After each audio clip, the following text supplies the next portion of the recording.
Hi, my name is Scott, and today I want to show you how to make a batch of Dr. Miller's Iaso Tea. I'm going to be making a 1 quart concentrate using 2 tea bags or 1 packet of the tea. And I've got a couple things. Obviously you need something to boil your water in. You need 4 cups or 1 quart.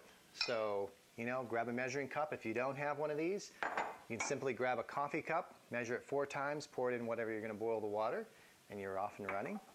I'm going to make my tea in I'm just going to reuse a glass jar that I used to have juice in it. I washed it out. This is my favorite way to store the tea in the fridge. It's easy, it's small, it's easy to grab onto. It's already, perfectly designed to pour.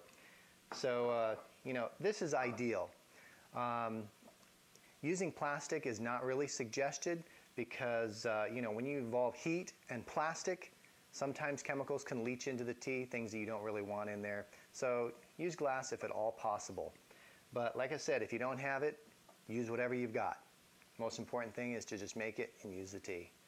Okay, so I got this to a rolling boil before I started the tape. I've let it sit now for about 5 minutes, and that's kind of another important thing, is not to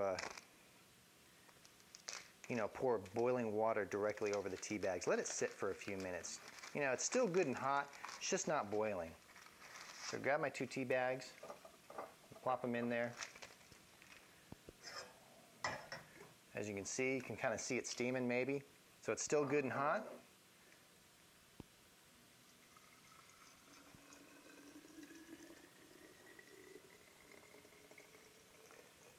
Really, with a 1 quart juice jar, you don't even have to measure really, just fill the thing up.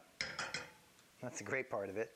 Put my cap back on, grab a hot pad because it's a little bit warm right now, and just slide it over the side of the counter and let it sit there for a minimum of 4 hours, up to about 8 hours. Really, anything after 8 hours is completely unnecessary, and at that point it should go in the fridge. A couple other things I like to let people know about. One is that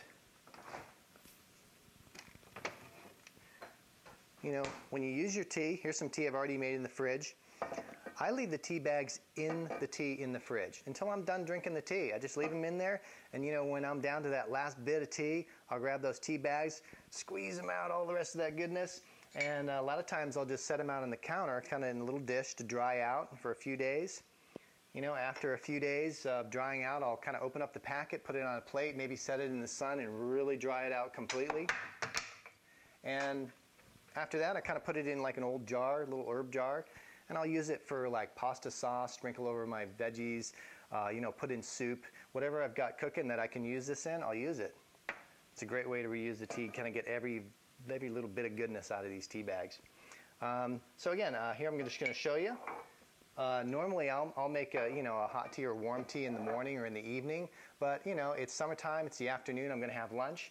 It's a little warm out, so I'm going to kind of make it over ice. And I keep about a 1/4 cup measuring cup on the counter at all times.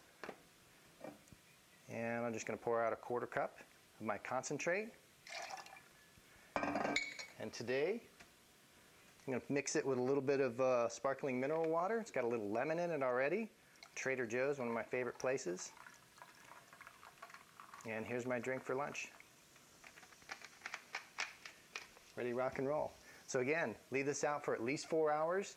After it's steeped for at least 4 to 6 hours or so, put it in the fridge and you're ready to go for the week. Pour out that 1/4 cup concentrate once in the morning with your breakfast, once in the evening with your dinner, and if you really want to go for it, maybe one in the afternoon with your lunch.